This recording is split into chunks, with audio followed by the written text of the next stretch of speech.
What's going on, everybody? Welcome into HBCU Huddle. I am CJ Hurt. Please be joined alongside, after a week hiatus, by my man Mike. Mike, what's going on? Hey, did somebody say something? Did somebody say something? Did somebody said we said I was distracted. we said, hey, Mike. I was distracted by the G right here, right? I was distracted by the G. So Mike, that was 2 weeks ago. Hey, I hadn't sat in this seat for 2 weeks, and we hadn't lost in 2 weeks. So I'm gonna ride this all the way through until it gets through G all day. So good to be back, man. Y'all held it down. Y'all held it down, and it's all good. We are without Ronnie this week. Last week we were out Mike. This week we were without Ronnie. So here's Kyra. Here's representation. Ronnie. Representation matters. Kyra, can we get it? Kyra thinks she's slick, but if you dip it down just right there, I know what she's doing. There's Kyra. There's Kyra right there. Delaware State's finest, Kyra Black right there with us. Ronnie's going to be stepping out this week. I tag in. But at some point, we're going to get the family all back together. Everybody's going to get together at some point in time. We're trying to get people to come to the house, Mike. Yes. And Kyra's like, no, she's not coming. Oh, I thought y'all worked that out. We did, and we worked it out to where Kyra's not coming. She's scary when you have to talk to her, Mike. Ooh, I know. She can be intimidating. Yeah, she is very. She can put her foot down, and I shut the hell up. We got a great show for you guys this week. We got an awesome pick six for you. We're going to take a look at some of the games leading in to this week. The Grizzlies have a terrific HBCU night coming up on Friday that we're going to talk some about as well. College basketball has tipped off this week, so we'll talk some about that, as well as so much more. But let's get things started with our game of the week. And this week, we decided to give the CIAA some love. It's Virginia Union, Virginia State. Let's take a look at the tail of the tape. Current record for Virginia Union, 8-1.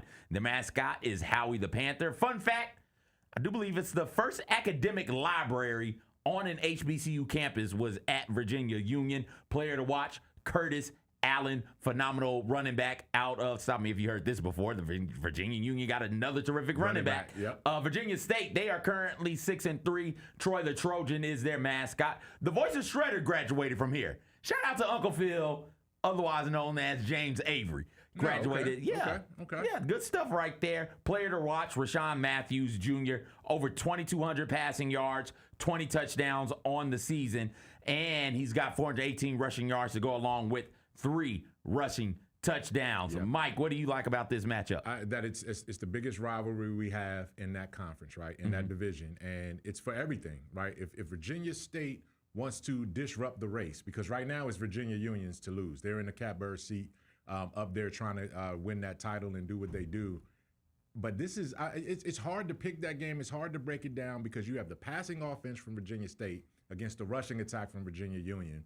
The defense is going to determine what happens in this matchup, obviously. But it's one of those games where if I could be anywhere in football this weekend, that will be a top 5 destination place to be, to see that rivalry shake out and see what happens after it. And to see Curtis Allen. We talked last week, you weren't here, but Ronnie and I talked last week about some front runners for this year's Black College Football Player of the Year, the Deacon Jones Trophy. We talked about that some. We didn't mention Curtis Allen, but what he's doing at the running back position in D2 is truly phenomenal. He leads all of D2 with 218 all-purpose yards per game, 25 total touchdowns, 214 rushing yards per game, and 16.7 points per game. 214 rushing yards per game? Per game.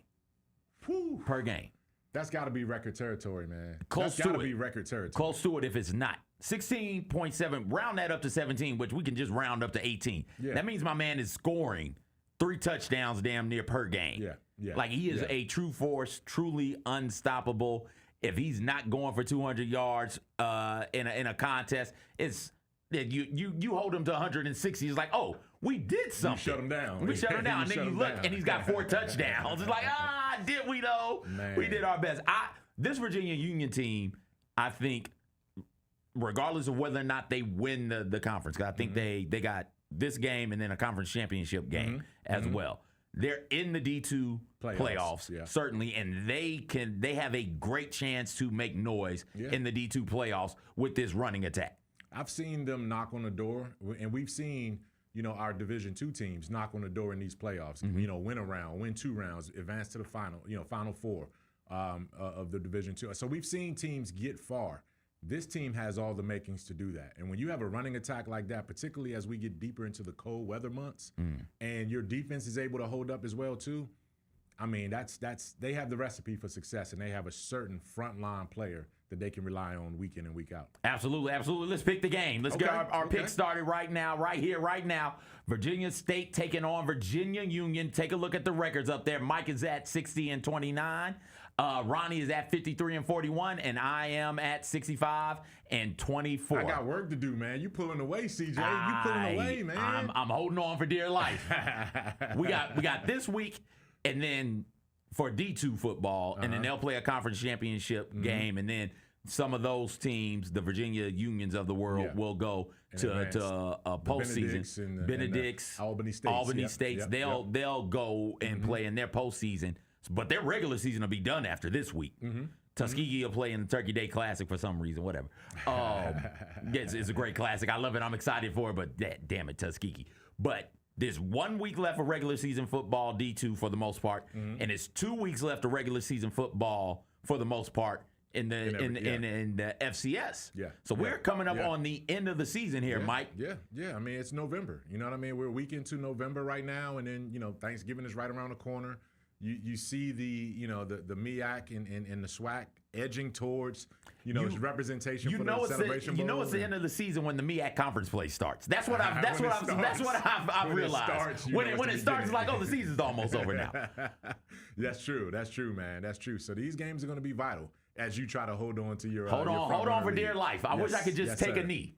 I wish I could just run the clock out. Man. But can't do that. So Virginia State, Virginia Union, first game up. We're all on Virginia Union. And I think rightfully so. And we explain why, but it's not like this is something that Virginia State can't do.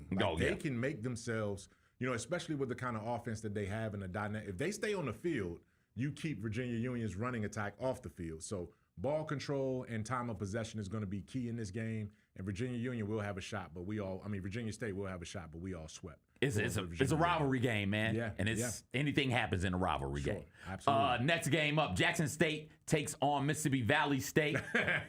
She's not here to defend it, but I'll say it for you, Ronnie. Valley by 50. Valley by 50. Okay. Valley by 50.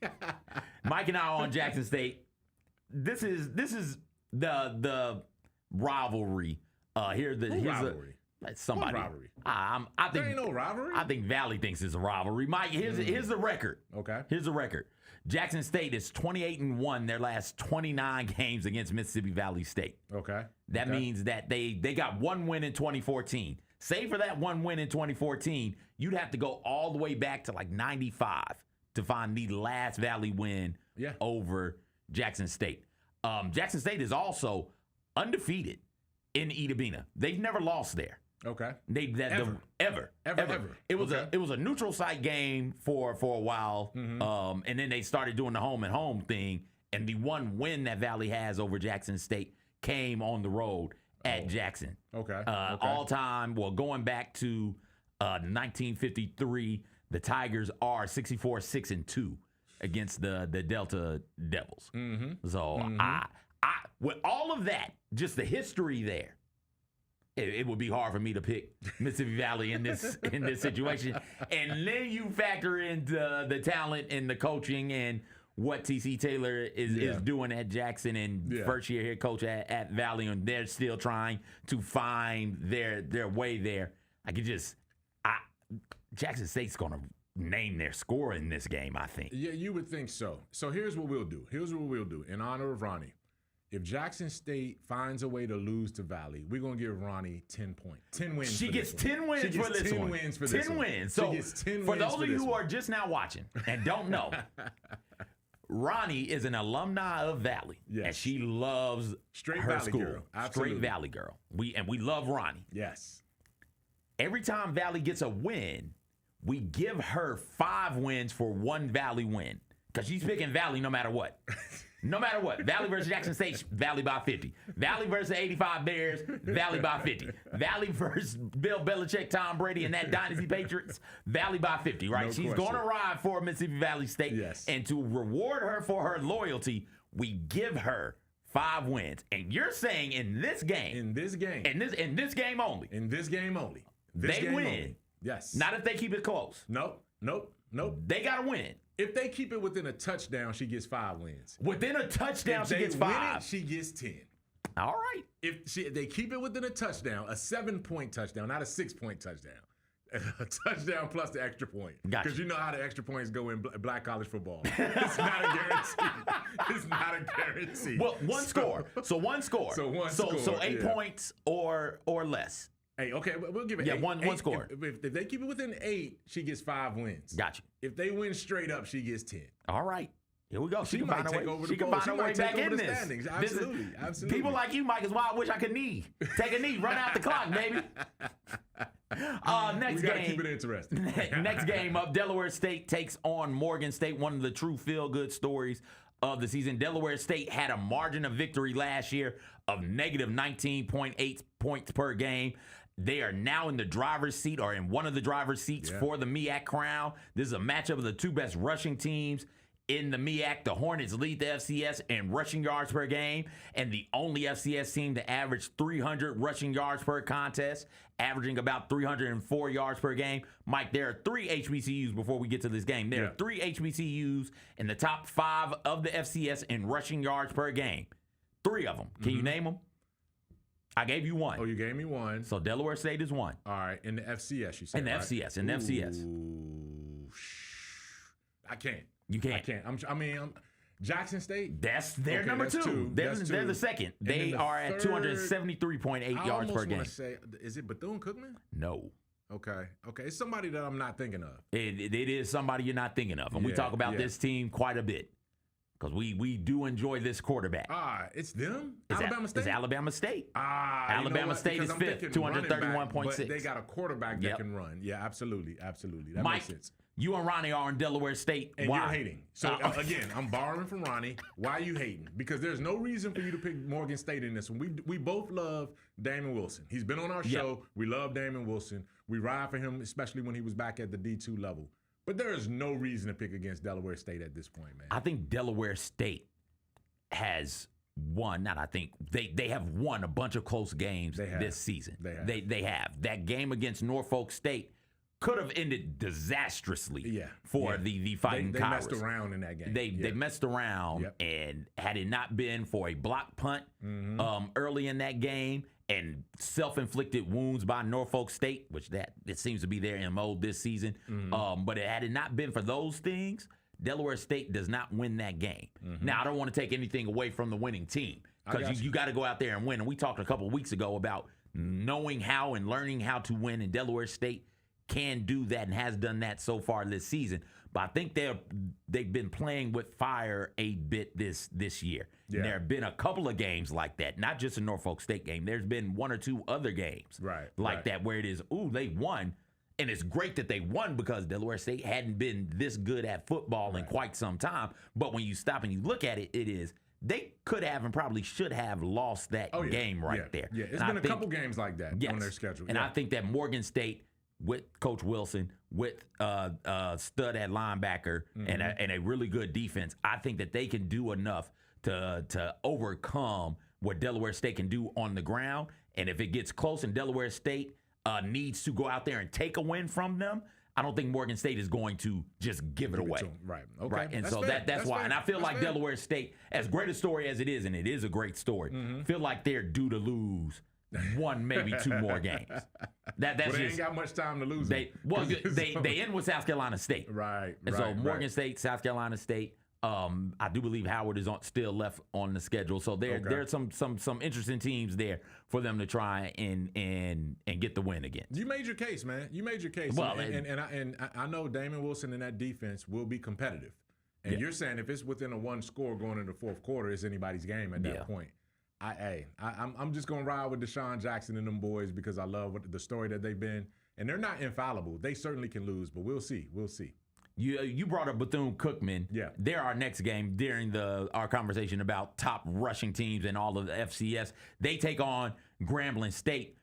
If you ignore Florida International and Miami, the first 2 games of the year for Bethune-Cookman, They're 5-4 right now, but if you ignore those two games, they're 5-2 with 2 losses being to South Carolina State, pretty good. Alabama State, pretty good. The Wildcats are 1 win away from 500, which will be the first time since 2019 that they ended the season with a winning record. Yeah. We are all excited about what Delaware State is doing, and rightfully so. But take a look down there at Daytona Beach, right? Like that's some cool stuff happening down there as well. They're taking on your Grambling State. We hadn't talked to you since the big win over Jackson State, though, Mike. Who you got? Oh, man.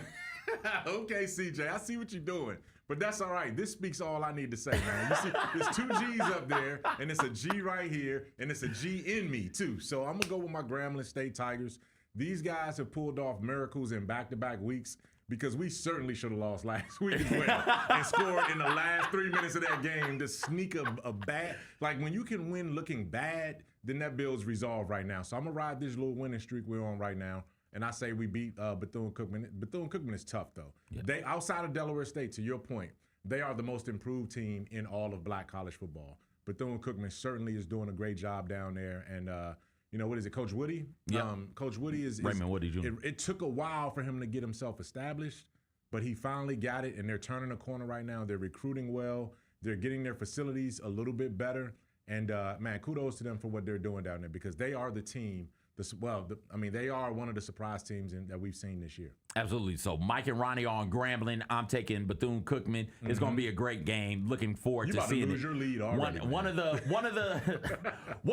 hang-ups and the hold-ups to Bethune-Cookman, like taking off when Coach Woody got there, was the coaching search and the debacle that was, and how late into the cycle he got in at Bethune-Cookman. It reminds me of what's going on up in Nashville with Tennessee State. True. Same where thing. It is, hey, you got Coach Barlow there. I think he's a really, really good coach, but he just got there so late that this season is kind of like, what do you expect for him? It's a tough season to go through. Tennessee State takes on UT Martin. Mike, who do you like in that one? UT Martin's going to win this game, right? UT Martin's going to win it. But you just want to see Tennessee State try to be competitive and end their season without these guys quitting and having that mindset where they're just throwing in the towel. Yeah. To your point, he got there well after spring football, right, was done. He got there right before spring practices started. And he didn't have anybody. No, he couldn't practice. And then 50 new guys had to end up on that team because of the transition. So this was a whole new team, a lot of freshmen and first-year guys.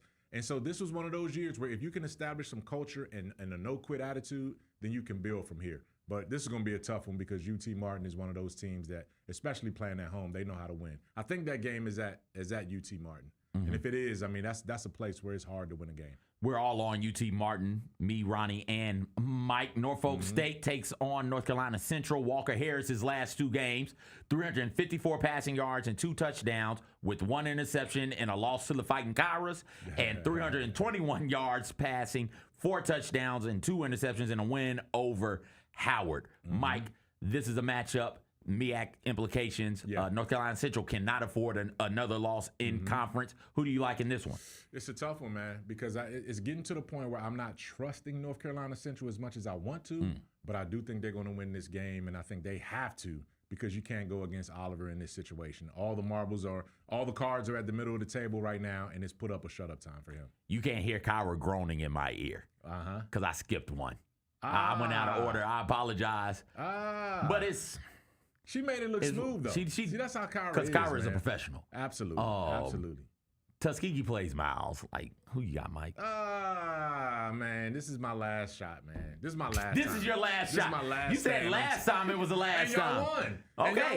And y'all won. So I got to ride with Tuskegee, man, because number one, any coach that's going to wear a hoodie with short sleeves is trying to tell you he got guns with him. You know what I'm saying? Okay. So they going to look good on the sideline. They got the lights in the stadium now, so they looking real nice. The field looks great. They're trying to put their athletic department together in a strong way. I'm going Tuskegee in this one. Miles is a little down this year. It's time for Tuskegee to take this in-state rival right there. This is a matchup of the movable object versus the very stoppable force. When you think about these two teams, Tuskegee only averaging 17 points per game, second fewest in the SEAC, while Miles is allowing a whopping 31.6 points per game, which is third most, ahead of Clark Atlanta and Winless Lane. So we both beat Lane. So we talk a lot about strength on strength and how excited we get up on for those types of matchups. Yeah. This is weakness on weakness, man. Somebody's got to win this. And damn it better be Tuskegee. And Ronnie's hating on you, man. Ronnie's normally not a hater. She just got tired of your hating. So she said, all right, let's meet hate. And this is what she's doing. This is what she's doing. I am not hating. I'm just trying to win this thing. So you got to make unpopular picks. You got to do it. Oh, man. All right. So we did Norfolk State, North Carolina Central. Howard takes on South Carolina State. South Carolina State has 9 forced interceptions, tied with North Carolina Central for the most in conference, allowing the fewest rushing yards per game in the MEAC as well is South Carolina State with about 121 yards on the ground per game. I like South Carolina State in this matchup. I think we're all on South Carolina State. We are. Mike, who do you like? Why do you like South Carolina State? Because I wanted to believe in Howard. I really did. I thought they came into this season, and I thought this was going to be their year. They brought back that running back tandem, and they were able to do some things uniquely on offense to be explosive, but I haven't seen it. They have not been the team that I expected Howard to be. They took a step back this year, and South Carolina State is just there. They don't make mistakes. And Chinnisbury is going to have these guys playing hard. They have something to play for, too, and I think South Carolina State is going to prevail. We could be talking about last game of the season, South Carolina State, Delaware State. Last game for the MEAC championship and for a trip to Atlanta to play in the Celebration Bowl. It's going to be really, really fun. Morehouse and Clark Atlanta play football. Yeah. Who you like there, Mike? Yeah. I'm going to go with Morehouse, right, because I think Clark Atlanta's year was last year. Both of these teams are towards the bottom of the SIAC. It's one of those regional, city rivalry games, the west side of Atlanta right there. I think Morehouse is a little bit stronger because I was a little bit more impressed with how they escaped from Tuskegee, right? They snatched victory from the jaws of defeat against Tuskegee in that fourth quarter, man. So I'm going to go with Morehouse. Man, whatever. Sure. Let's go. Everybody, Michael, Ronnie, and myself all on Morehouse. Yeah. I'm only picking Morehouse because I got to pick somebody. If I could have picked nobody, I would have picked nobody. Over Clark? Yeah, I just can't stand Clark either. Southern and Alcorn State in Fred McNair's return game. Yes. Big time matchup here. I like Alcorn State. They're coming off back-to-back wins over Mississippi Valley. No, you don't. Wait. You like Southern. Oh. Don't you? I didn't think I did. Oh, it's some. I didn't think I did. Some beefing between you and Kyra right here. What's going on? Do you trust you or do you trust Kyra? Stop yelling at me. Kyra, please. All right. So I picked Southern. I'll roll with the pick up there. Okay. But I made the pick on Monday and have since had a couple of days to marinate on it. I got you. And so after marinating on it, and that Alcorn State win over Texas Southern, that was a big one.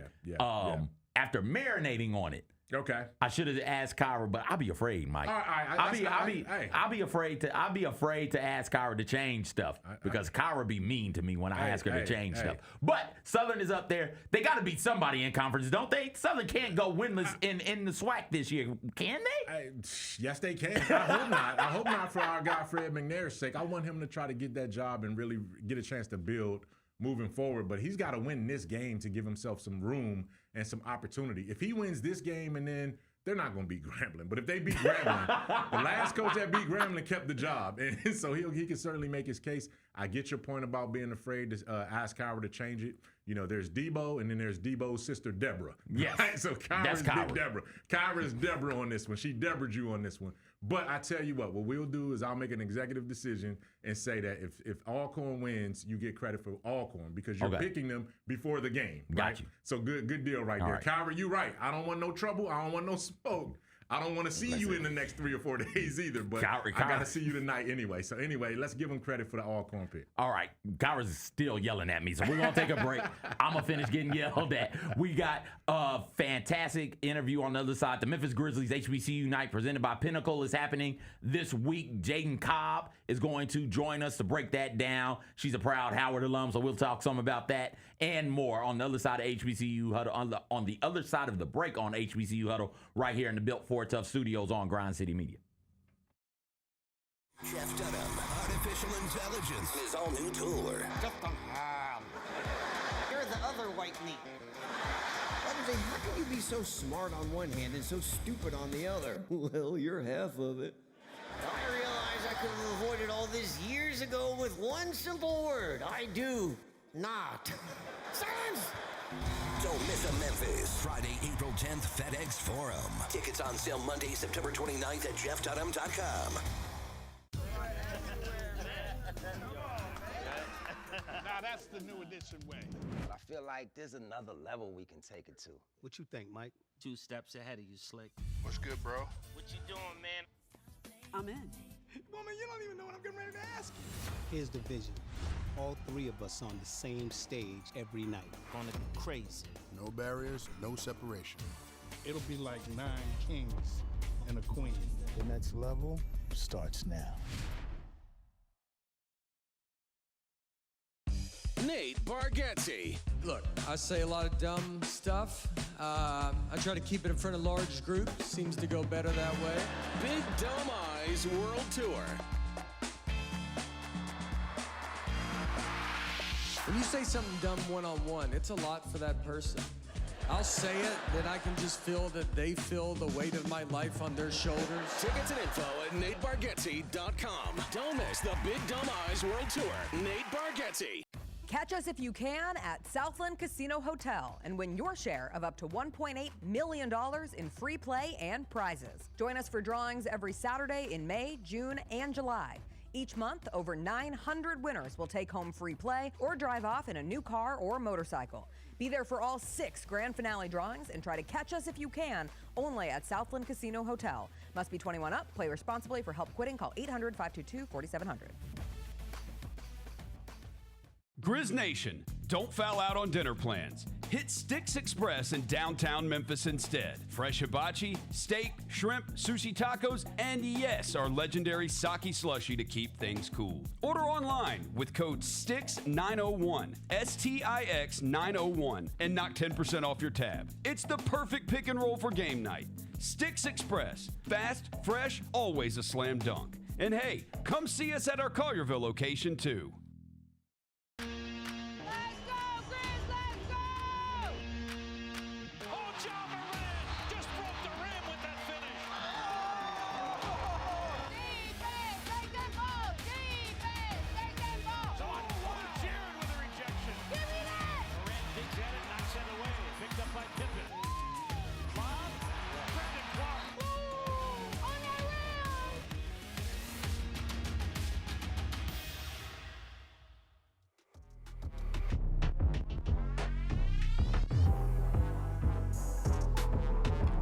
Welcome back in, everybody. HBCU Huddle. CJ, Mike, no Ronnie this week, but we are joined right now by Jadyn Cobb to talk some about the Memphis Grizzlies HBCU night presented by Pinnacle. Jadyn graduated from Howard. When? What year was that? 2025. 2025. So this is your first job. Yes, my first job. Hold up, 2020. That's now. That's this year. Yeah. I graduated in May. Wait, it is. Wait, why do I think it's 2026? That's what I'm saying. So you graduated in May. She graduated yesterday. You know what I mean? She's right here. Yes. Oh, man. Well, thank you so much for joining us. For those of you who don't know, every year the Grizzlies do an HBCU night. Is a whole lot of fun. We're going to be there. Mike, myself, Ronnie, Kyra are all going to be there in attendance. It's going to be a whole lot of fun. First 5,000 fans get this cool little trucker hat right here. Tip-off is at 7. There's a whole lot of events happening that night and around that night. So we figured, why not ask Jadyn Cobb what's going on? First off, Jadyn, what's your title and what's your role with the Grizzlies right now? Yeah, so I am the community engagement intern here for the Memphis Grizzlies. Yes. All right. Yes. Okay. Yes, so yes. what's going on this year at the HBCU night? Yeah, so we definitely wanted to just bring the HBCU culture to the FedEx Forum for the Memphis Grizzlies HBCU night. One thing that I'm super, super excited is the halftime show. There's going to be a whole bunch of HBCU bands and some local bands here performing.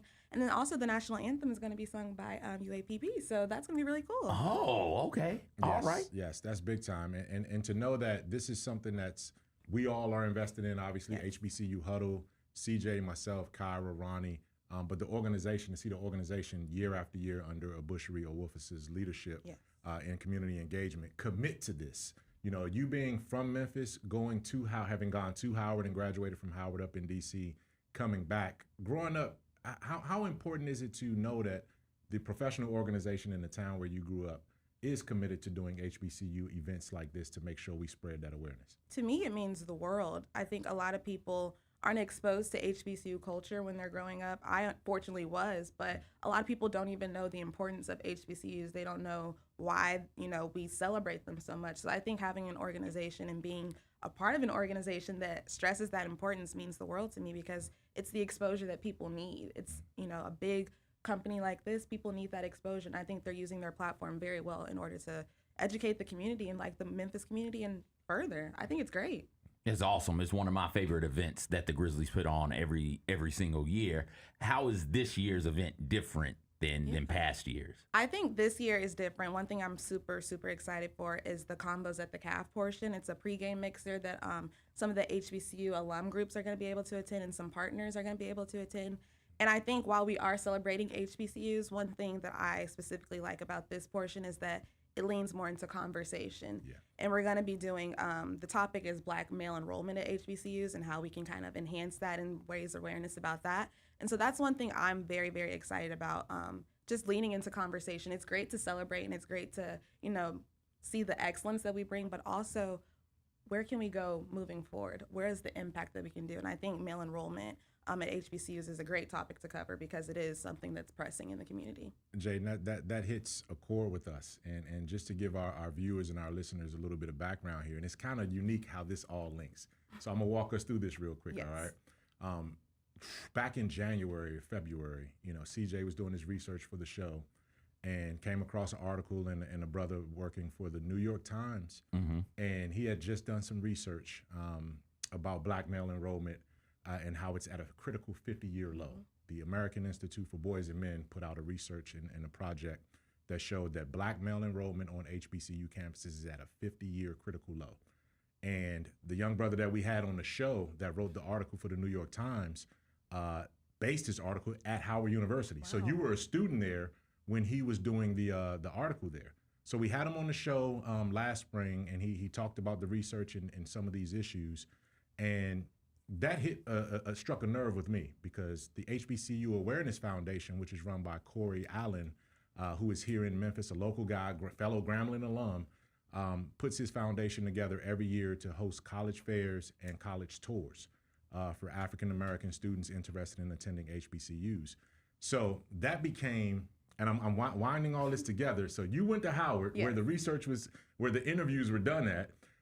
We had him on the show. Corey Allen has based his foundation here, and that became the basis of my graduate thesis research for my graduate degree. And so the report that we're going to be discussing at Friday's HBCU Mixer, Combos on the Yard, Combos at the Calf, is going to be based on connecting me, Corey Allen, and some of the research that we've done together. So that kind of weaves it all in together. When you were at Howard, and when you speak to African American males on campuses, I think it was almost below 20% males on campus. Did you notice that when you were there, and what kind of issues did that sort of raise in terms of, just from a social standpoint? Yeah, I definitely did notice that on campus. It's kind of hard not to notice it, but I will say the young men on Howard's campus, they are striving to be the representation that other young males need. Mm-hmm. A lot of them are very active in the DC community. A lot of them are active in politics. Like, they're not just sitting down, they're trying to enhance that and raise awareness about, Black male enrollment at HBCUs, especially at Howard. Mm-hmm. So it definitely is something that you can notice, but there are people who are trying to do something about it. And that's one thing I love about Howard. Absolutely. That's wonderful. Absolutely. Clyde McGrady had him on the show. The article came out in late March, so we had him on the show. We had him on the Clip Show as well recently. If you missed that interview, go back and find it. It's tremendous. Alabama State this year was crushing it. We talked about it. The biggest male enrollment. Largest male enrollment that they've had, and I think that any HBCU has had in quite some time. Yes. So people, to your point, Jadyn, people are doing their best to try and identifying the problem and rectifying it, which is great. I won't be able to be there because Mike gets to be there. Mike is moderating it, right? So you're there. But the rest of us, we got to be in the gym. We got to be there on the court doing other stuff. What else is going on? So we also have the Empowerment Awards that are going to be live on HBCU Night, which will be November 7th. And that's just for community members in the Memphis and Shelby County area. They can nominate somebody who has graduated from an HBCU and has made an impact in their community. So that's also going live, and that's another thing to look out for. So the nominations are there, not the announcement of the awards yet. The nominations. Those are coming in February. Okay, it's nice how all of these things are tying together. Where can folks go to get tickets? You can go to get tickets at Grizzlies.com. And then also for the Empowerment Awards, you can go to www.nba/Grizzlies/HBCU. So those awards will be live on there. All right. She said she just graduated. She sounds like she's been here for like 10 years. Listen. Like, this is, hey, listen, man. Howard did a good job, We're up and coming. Howard did a good job. Collierville did a good job. Memphis did a good job. Mom and Dad did a good job. Uncles and, everybody did a good job. So that's really, really remarkable because, we've had interns come in real quick. Sorry about that. Yeah, you good. We've had interns come in, and all of them come in with that energy, and we love it. And representing HBCUs, it means something. Yeah. But your presence and your knowledge and just your comfort level, man, you're a rising star. Thank you. You're a rising star. Favorite thing about Howard or things? Whoa. Okay. Yeah, put you on the spot. Let's go. Definitely the cafeteria experience. And that's why we wanted to bring the cafeteria experience to the Grizzlies FedEx Forum, because everybody wants to look their best when they go to the cafeteria. Everybody wants to talk to everybody. You just talk. You sometimes don't even eat. You just go to be seen. So I love the cafeteria experience. At Howard it is. Yeah. You can't be raggedy stepping out at Howard, man. No. It's a fashion show no matter what and that's doing. Another thing that I love about it. The fashion and like the students, like they don't just come out looking, you have to step correct at Howard. Whew. You have to have an outfit every single day, Monday through Friday. Even on Saturdays. I was about to say, even on Saturdays, And I liked that because, if you dress well, you feel nice. They got nice. the hill. You had the yard. They got the hill. Yeah. Right. Oh, so. I've climbed that hill. I climbed it.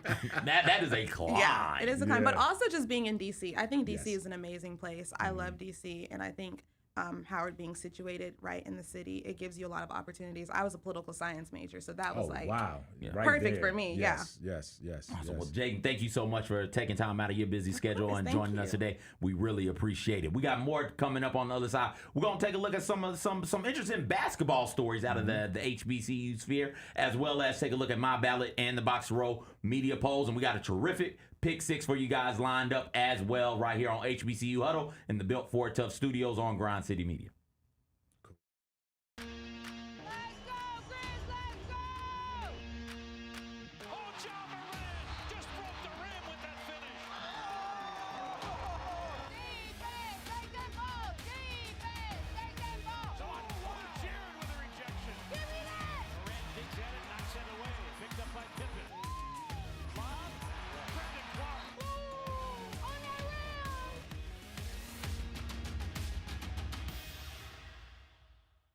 Check this out. Last season in the NBA, there were 139 40-point games. We're like 5 days in, 6 days in, and we have had 16 already. It is on pace for over 300 40-point games. Holy crap. Sheesh. That would be the pace. Yeah.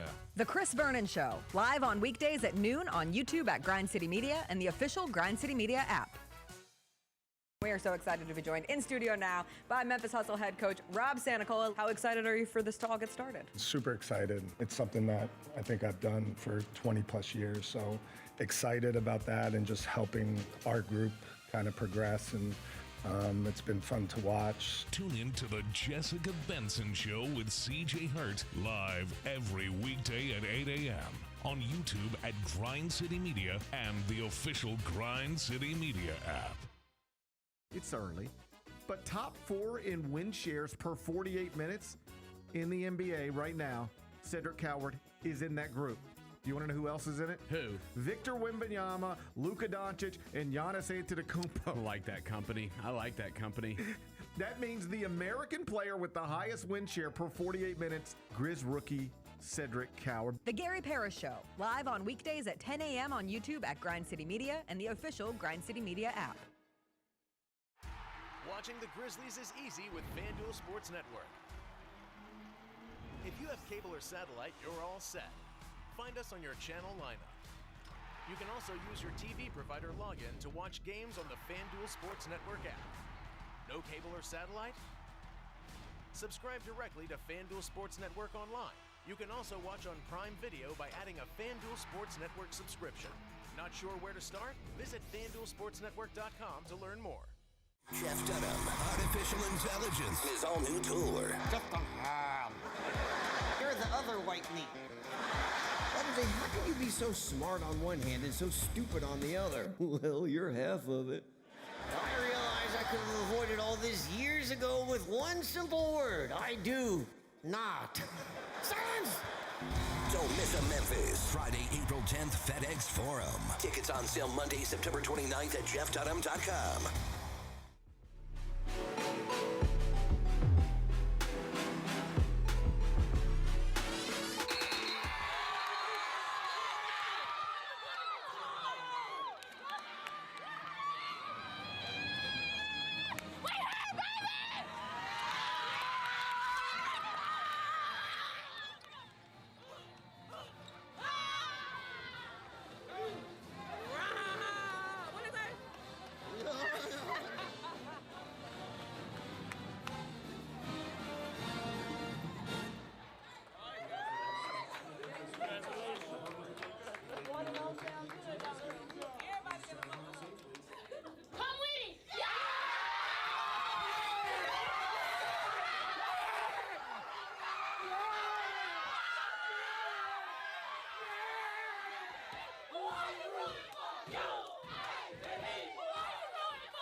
University of Arkansas Pine Bluff, Mike, came into Memphis, women's basketball team, a team that won 3 games all of last season, came into Memphis, a step up in competition, beat the Memphis Tigers 69-64, first opening season win since 2020.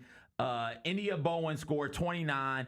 Jayla Pelly dropped 23 and 10. They outscored Memphis 25-10 in the fourth quarter, and that was the sights and the sounds following that big time win. I have a favorite part from that video, and it is, and Kyra, I'm sorry for bidding this on you. Kyra gonna be mad at me, but Kyra, if you can go back to where Coach Leak walks into the locker room and immediately walks out, that's my favorite part, because everybody is high on victory. She's ready to come in and celebrate with her players, and that water starts flying, and she's like, nope, I got to get out of here. Water comes in, I got to get out. Wait, let them finish throwing all the water.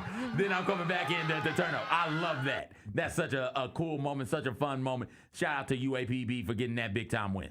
Hey, well, you know how black women feel about their hair and wetness and water, right? She ain't going to mess that hair up, whether it's authentic, whether it's synthetic, no matter what it is. Hair was not meant for water when it's on the black woman, so it's all good when it comes to that. I love everything about it, and as I was watching that, I was like, wow, man, whoever is on the social account for UAPB, to be there for that game and to capture that the way they captured it, man, that was just an awesome job from their media and their social media team to be able to do that, to see the joy on that program's face. You know, Arkansas Pine Bluff is trying to do some big things in Memphis. They've committed to 2 years of the Southern Heritage Classic football-wise. They've been here. They're recruiting here. You see their billboards up all around the city over these last 2 years. So they've done a great job in terms of investing in Memphis. And hopefully this is one where they can recruit and get some of Memphis's biggest and best to continue to go there to Arkansas Pine Bluff. A big-time win, big-time victory, and it was great to see that celebration. Anything else stand out to you from the start of college basketball from an HBCU standpoint? You know, well, we talked about this a couple of weeks ago when we had Mo Carter on. I think was it Mo or it was either one of the cousins. It was Mo or Don. It was Mo. And we talked about how these because he was at he was at the SWAC Media Day, and how this league now has 3 former NBA players as head coaches, not just regular NBA players, but guys that did some big things, all-stars. Mo Williams at Jackson State, obviously Reggie Theus over at Bethune-Cookman, and now Charlie Ward down there at Florida A&M. So the players, the transfer portal era, you're going to see the quality of HBCU basketball rise to a different level, I think. This is going to be, and we've already seen it. We've seen HBCUs knock off teams year after year, but I think this is going to become a consistent thing now for our HBCUs as the talent gets better, the coaching gets better, and the facilities get better as well, too. This is going to be a special HBCU basketball year. Bethune-Cookman almost knocked off Auburn. Yes. On the men's side of things. Yeah. First game of the season. So like this. And that Auburn was a Final Four team last year.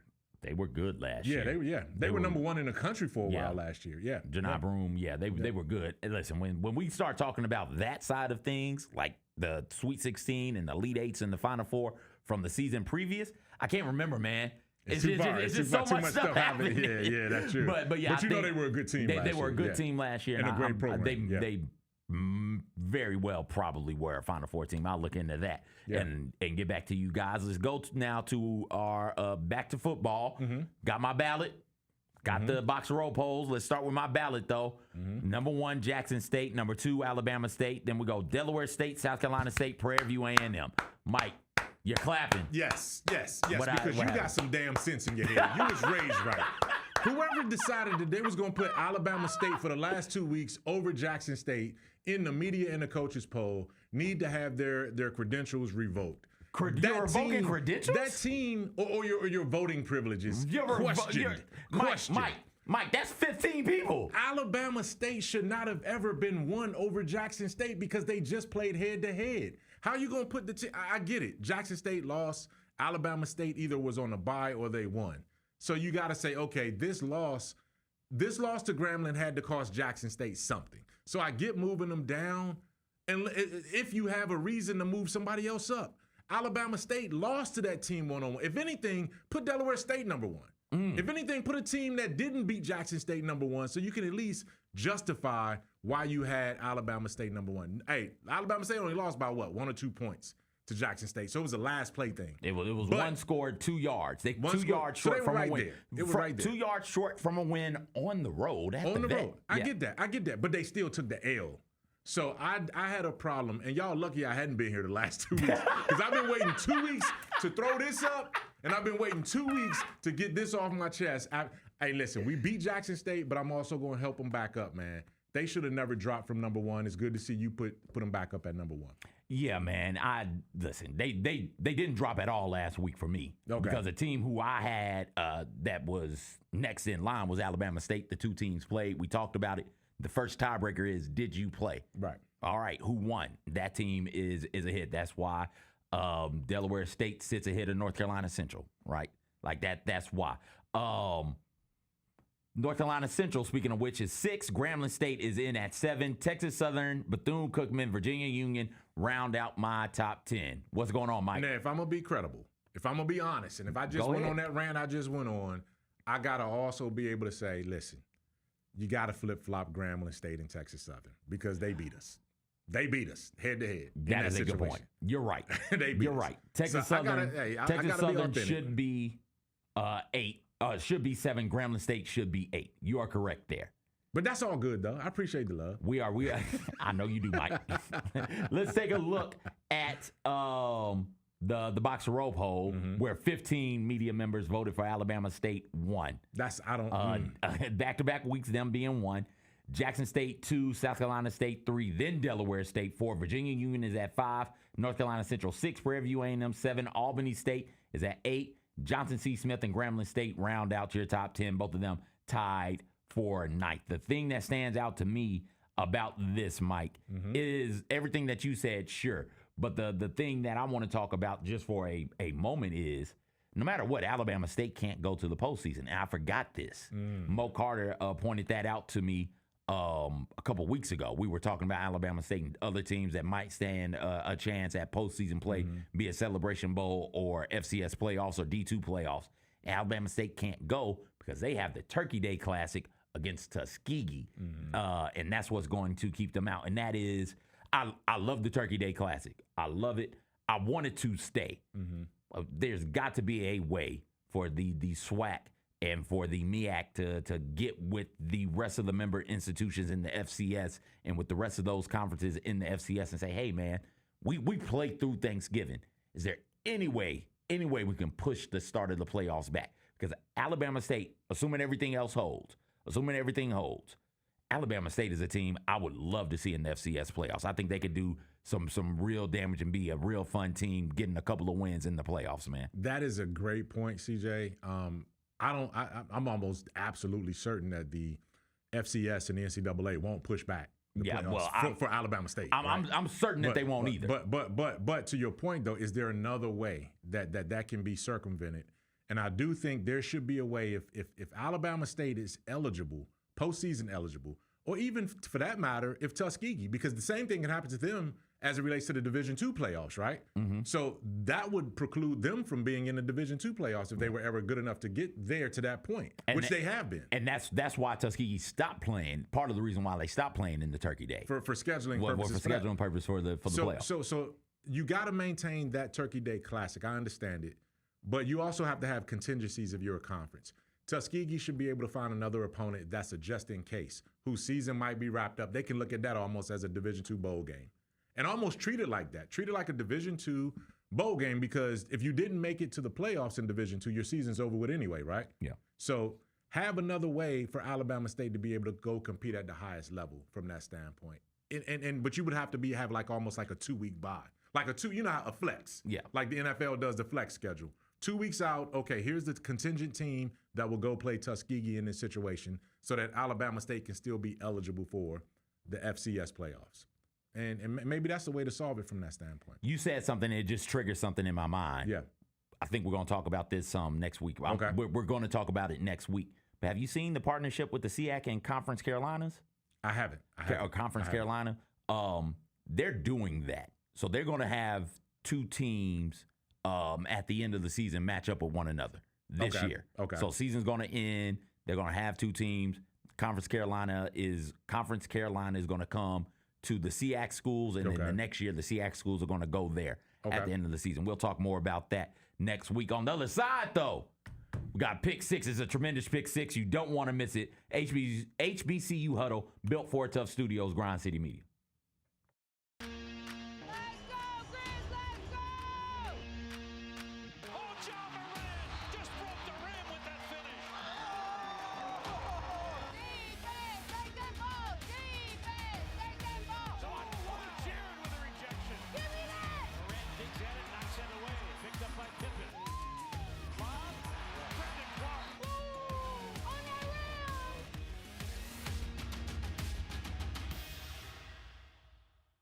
It's early, but top 4 in win shares per 48 minutes in the NBA right now, Cedric Coward is in that group. Do you want to know who else is in it? Who? Victor Wembanyama, Luka Doncic, and Giannis Antetokounmpo. I like that company. That means the American player with the highest win share per 48 minutes, Grizz rookie Cedric Coward. The Gary Parrish Show, live on weekdays at 10 a.m. on YouTube at Grind City Media and the official Grind City Media app. We are so excited to be joined in studio now by Memphis Hustle head coach Rob Santacola. How excited are you for this to all get started? Super excited. It's something that I think I've done for 20 plus years. So excited about that and just helping our group kind of progress. And it's been fun to watch. Tune in to the Jessica Benson Show with CJ Hurt, live every weekday at 8 a.m. on YouTube at Grind City Media and the official Grind City Media app. Check this out. Last season in the NBA, there were 139 40-point games. We're like 5 days in, 6 days in, and we have had 16 already. It is on pace for over 300 40-point games. Holy crap. Sheesh. That would be the pace. Yeah. The Chris Vernon Show, live on weekdays at noon on YouTube at Grind City Media and the official Grind City Media app. Nate Bargatze. Look, I say a lot of dumb stuff. I try to keep it in front of large groups. Seems to go better that way. Big Dome Eyes World Tour. When you say something dumb one-on-one, it's a lot for that person. I'll say it, that I can just feel that they feel the weight of my life on their shoulders. Tickets and info at NateBargatze.com. Don't miss the Big Dumb Eyes World Tour. Nate Bargatze. Let's go, Grizz, let's go! Oh, John Moran just broke the rim with that finish. Defense, take that ball! Defense, take that ball! Jadyn with a rejection. Give me that! Moran digs at it, knocks it away. Picked up by Pippen. Cobb, Brandon Clark. Ooh, on that rim!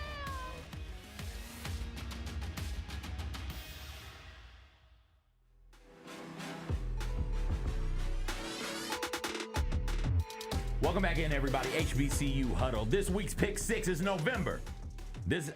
November, I don't know what gets everybody else excited, but November for me, one of the most magical times of the year because I get not one, but 2 feast days. Boom, boom, right? Thanksgiving, Christmas. So I figured this month we'll take a look at all of our favorite holiday foods this month in the Pick 6. We're going to start with dessert, Mike Wallace. Favorite Thanksgiving dessert. Let you go first, Mike, on the Pick 6. You start off with the desserts, man. I wish every plate started off with desserts. I'm gonna go with anything lemon. I'm not a real big lemon guy, but anything that has lemon in it, that seems like it's festive and holiday spirit from that standpoint. Number 5, I'm gonna go with pound cake. Okay. If you're in a black household, you got pound cake coming from somewhere. I love all the pound cakes, all the varieties. Send them my way. Number 4. Sweet potato pie, no question about it. That's got to be a staple at every house when it comes to Thanksgiving in terms of the spread. Number 3, peach cobbler. That's become a new favorite. That's an adult favorite of mine. I never ate peach cobbler or any cobbler as a child. That became an acquired taste as an adult. So you had post 30 has been my cobbler experiences. Okay. Pre-30, I would have never touched it. Okay. All right, number 2. Ice cream. I can't go wrong with any kind of ice cream from that standpoint. Ice cream sundaes or whatever you're going to do, ice cream. And you can put the ice cream on any of those 5. I was going to stop you, right? Like the ice cream is on top of all of that. Everything up there. Okay. And then number 1, last but not least, chocolate cake. I love the white cake, chocolate icing, butter cake, chocolate icing. That's my combination right there. Chocolate cake is my number 1 dessert of all time. Anything with lemon, that's a good one. As a kid say, that's a bar. That's some good stuff right there. That's some good stuff. Man, y'all see how excited CJ is to talk about this? I can't wait. I was talking to my cousin on the ride home yesterday. I was at tennis. I got in the car at 9 at night, and we were talking about what we're gonna eat for Thanksgiving. Man, it's exciting. All right, here's my 6. Starting off with me, sweet potato pie. Number 6, you gotta have it. Thanksgiving is a pie holiday to me, so most of these will be pies, except for number 5. Number 5 is a German chocolate cake. Okay. Yes, that's some good stuff. Number 4. The Germans messed up the chocolate cake on that one, man. Why the Germans mess up my chocolate cake? But I get it. Go ahead. I'm sorry. Go ahead. I rock with chess pie, Mike. Okay. I do enjoy me a good chess pie. All right, on Thanksgiving, that's a good universal. one. Number 3, we going with pecan pie. Okay. I rock with that as well. Number 2, apple pie. This is a grown-up thing for me. We weren't offered apple pie as children. It wasn't until I got married and my wife was like, yeah, I got to get an apple pie. I was like, oh, I've never had apple pie. Let me taste it. I love it. Okay. Give it to me. Okay. And ice cream can go on top of that apple Absolutely. pie. It's wonderful. And number 1 might be controversial. What? 3rd plate of food. As a replacement? Yes, as a replacement. So I'm getting 2 plates in, Mike. I'm going to get me 2 plates. And then if I'm still hungry, as a replacement, give me that 3rd plate, baby. Give me that 3rd plate of food. And I'm only getting the stuff I really, really like to eat. Those first 2 plates, I'm playing around, right? I'm getting greens and green beans. Delightful, don't get me wrong. Yeah. I'm getting my vegetables on the first 2 plates. I got you. But that 3rd plate, just straight ham, mac and cheese, and cornbread, man. Just give it to me. Protein and carbs. That's it. That's it on that 3rd plate, boy. That's number 1 for me. Kyra. Let's see Kyra's pick 6. 3rd plate of pumpkin food. Pie. Oh, pumpkin pie. Pumpkin pie. Man, she's privileged. That's a privilege. She does not like sweet potato. So, come on, Kyra. I gotta call Dad and get him to fix that. You've been raised wrong on that one. Can you call and make her do the HBCU night stuff too? Cheesecake, number 5. She is so bougie. Come on, Kyra. Oh man. Number 4, pound cake. Okay, here we go. Here we go. She's coming around. Number 3, chocolate cake. That's my girl. Chocolate cake. There it is. That's my girl. Number 2. That's my girl. Peach Cobbler. She got a seat at the table now. She pulling a playbook straight from the Mike Wallace book in apple pie. There it is. I was worried about her at first. Don't know what the hell she was doing with the first two, but she all right. Okay. She came around. Good stuff. She aged gracefully. That is this week's Pick Six. That is this week's HBCU Huddle as well. We'll be back next week. Whole lot more fun stuff to get to. It'll be conference championship week at the D2 level. It'll be the last week for coming up on the last week of regular season football at the FCS level. Basketball is back, so we'll talk about that. It'll be a whole lot of fun, man. Ronnie will be back with us as well. You won't want to miss it. So for Ronnie, for Mike, for Kyra, I'm CJ. Everybody take care, and we'll see you next week.